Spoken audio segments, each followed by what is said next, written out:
कई दफ़ा हमारे साथ ऐसा होता है कि जब हम पानी बर्ड्स को लगा रहे होते हैं तो उसके अंदर पुराने दिन के 100 फूट की छली पड़ी होती है। ये छली मैंने अपने बर्ड्स को लगाई थी 2 से 3 दिन पहले।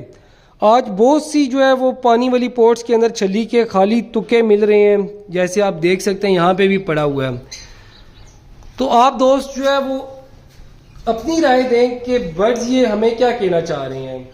मेरी जो राय है वो ये है कि जी बर्ड्स जो है वो अगेन छली खाना चाह रहे हैं और उनको पता है पानी डेली बेसिस पे चेंज होता है।